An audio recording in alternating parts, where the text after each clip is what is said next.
سبھی سننے والے دوستوں کو میرا سلام۔ دوستوں، میرا آج کا موضوع ہے حضرت عباس اور ان کی شجاعت۔ آئیے دوستوں، مولا عباس کی شجاعت کے سلسلے میں کچھ بات کرتے ہیں، لیکن آپ کی شجاعت کا ذکر کرنے سے پہلے شجاعت کیا ہے اس پر کچھ روشنی ڈالتے ہیں۔ دوستوں، اصل میں شجاع کسے کہتے ہیں؟ اللہ اور اس کے رسول کی نظر میں شجاع کون ہوتا ہے؟ کیا ایک انسان کو قتل کر دینا شجاعت ہے، یا پھر چوڑے سینے اور مضبوط بازوؤں کا ہونا بہادری ہے؟ نہیں دوستو، ایسا بالکل شجاعت کے معنی نہیں ہے، بلکہ اللہ اور اس کے رسول کی مرضی کے مطابق لڑنا اور جہاد کرنا عین شجاعت ہے۔ دوستو، کسی کو پچھاڑ کر اس کے سینے پہ چڑھ جانا صرف شجاعت نہیں ہے، بلکہ دشمن پر قابو پا کر اس کے سینے سے اتر جانا شجاعت ہے۔ اللہ کی رضا کے لیے لڑنا اور اللہ کی رضا کے لیے سلوک کرنا شجاعت ہے۔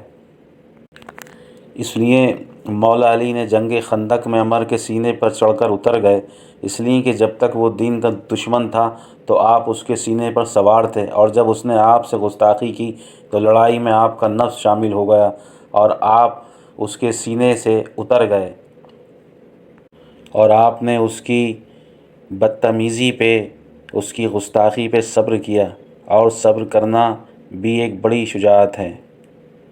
اور اسی شجاعت کا مظاہرہ حضرت عباس نے کربلا میں کیا۔ 3 دن کی بھوک اور پیاس کے بعد نہر فرات کا پانی قبضے میں تھا، لیکن پانی کو چلو میں لے کر فرات کے منہ پر مار دیا اور سیراب نہ ہوئے، تاکہ دشمن دیکھ لے کہ جس پانی کو ہمارے خلاف دشمن نے ہتھیار بنایا تھا وہ عباس کی شجاعت اور صبر کے آگے چور چور ہو گیا۔ عباس اس بہادر کا نام ہے جسے مولا علی نے جنگ صفین میں 12 سال کی عمر میں غازی کا خطاب دیا تھا۔ یہ اپنے بیٹے کی بڑائی نہیں تھی، بلکہ لسان اللہ کی زبان سے نکلا حق تھا۔ یہی وجہ تھی کہ فوج یزیدی کی راتوں کی نیند حرام تھی، اور یہ فکر تھی کہ عباس میدان میں آ گئے تو ان کا مقابلہ کیسے کیا جائے گا، اس لیے کہ عباس کی شجاعت علی کی شجاعت کے مثل تھی، اس لیے کہ شجاعت اللہ کی صفت ہے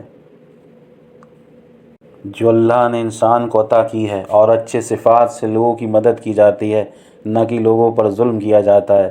اگر ہم اپنی زندگی کے مقصد کو قرآن میں تلاش کریں گے تو ہم کو معلوم چلے گا کہ انسان اپنے نفس سے لڑ کر اپنے نفس پر قابو پانے کے لیے دنیا میں آیا ہے، نہ کہ لوگوں سے لڑنے کو دنیا میں بھیجا گیا ہے۔ جو انسان اپنے نفس پر قابو کر لیتا ہے تو وہ ساری دنیا پر قابو کر لیتا ہے۔ اس کی مثال رسول اور اہل بیت رسول ہیں۔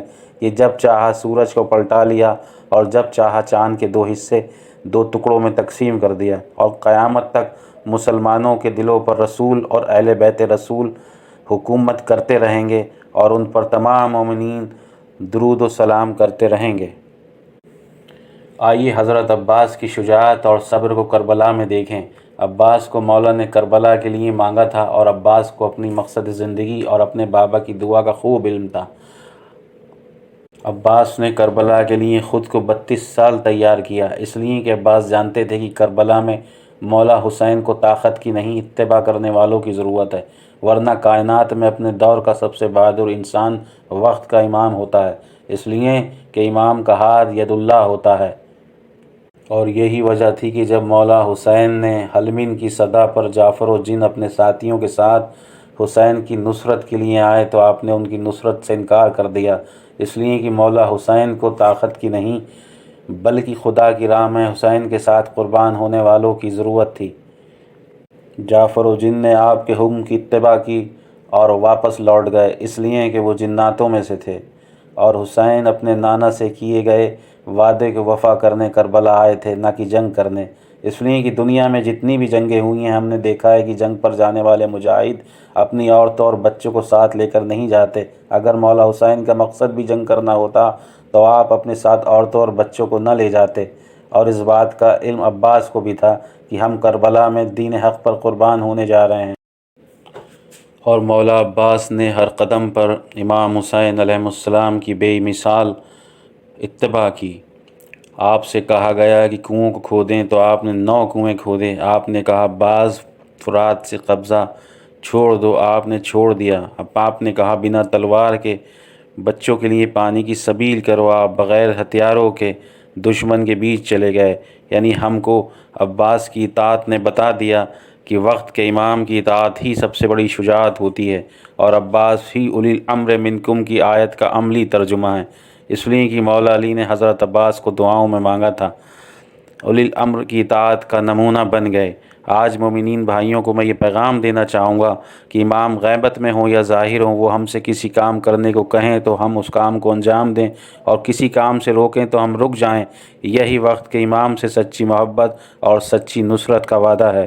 خدا حافظ۔ دوستو، میرا آڈیو اچھا لگا ہو تو پلیز لائک، شیئر کرنا اور سبسکرائب کرنا نہ بھولیں۔ شکریہ۔ خدا حافظ۔